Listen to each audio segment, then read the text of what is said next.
पक्षाने सुद्धा ठेवलेला आहे आणि आम्ही देखील ठेवलेला आहे आणि चांगली मिरज कुपर जनतेने देखील विश्वास ठेवला, तिला कुठेही टाळा जाता कामा नाही. मागील 9 तारखेचं जे कार्यवृत्त वाचून कायम करण्याचा विषय जो आलाय त्यात किती विषय आहेत? एकच विषय वाचा की. मागचा विषय बेकायदेशीर असेल तर वाचला का सर? 3 नंबरची 13 तारखेची मीटिंग बेकायदेशीर आहे. मीटिंग काय कायदेशीर होणार? आयुष्यात जरा या बाबतीत त्यांचं जे मत आहे की 6 दिवसाची तुम्ही नोटीस न काढता मीटिंग घेतली प्रशासक काळात तात्कालिक आणि 9 तारखेची मीटिंग आहे. खुलासा आमची मान्यता आहे.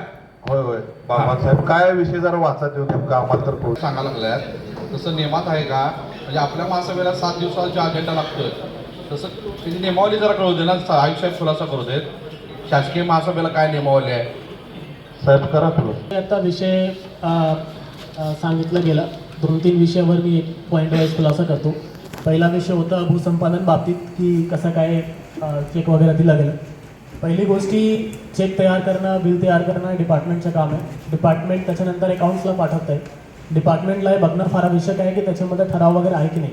ते सगळे ठराव जसं आता सांगितलं की 2 किंवा 3 एप्रिल 2025ला केलं गेलं होतं मागच्या त्यांच्या कार्यकाळामध्ये. त्याच्या बाबतीत मी जास्त काही बोलणार नाही. फक्त मी एवढंच सांगतो की कुठलाही विशेष पर्सनला याच्यामध्ये प्रायोरिटी दिलं गेलं नाही. जेवढं बिल भूसंपादनसाठी अकाउंट सेक्शनमध्ये प्रलंबित होतं सगळे काढले गेले. कुठलाही 1% किंवा कुठलाही 2% बिल आम्ही काढलं नाही.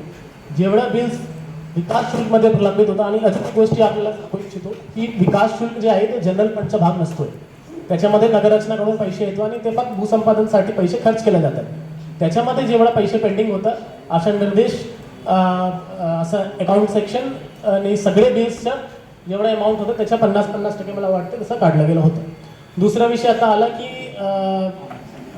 ठरावबद्दल, प्रशासकीय काळात ठरावबद्दल. तर याच्याबद्दल मी महापौर महोदयांना विनंती करतो की त्यांनी निर्णय घ्यावा. हे सगळे ठराव विखंडनसाठी पाठवू शकतो, मला काही हरकत नाही. मोइनुद्दीन बागवान साहेबांचं मत एवढंच आहे की तुम्ही जी मीटिंग घेतली 9 तारखेची ती कायदेशीर, त्या नोटीस तुम्ही जी काढली आधी लगेच 13ची ते प्रश्न साहेब आपल्याला लक्षात आला नाही. 13चा विषय नाही. जेवढे मिटिंग झाल्या सगळ्या तशाच पद्धतीच्या झाल्या.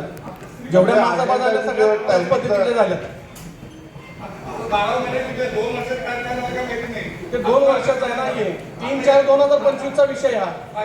पारदर्शक कारभार होते. बेकायदेशीर काम आपल्याला पारदर्शक कारभार करायचा आहे. आम्हाला विकास कामात बेकायदेशीर काम काय पण ते बेकायदेशीर काम झालं असेल पुढे अडचण होणारच आहे. बरोबर आहे. कोर्ट कोर्टात गेलं हे बेकायदेशीर ठराव झालेल्यानंतर पुढे आपल्याला अडचण होईल. जर कायदेशीर असेल तर झाले तर आपल्याला अडचण येईल साहेब.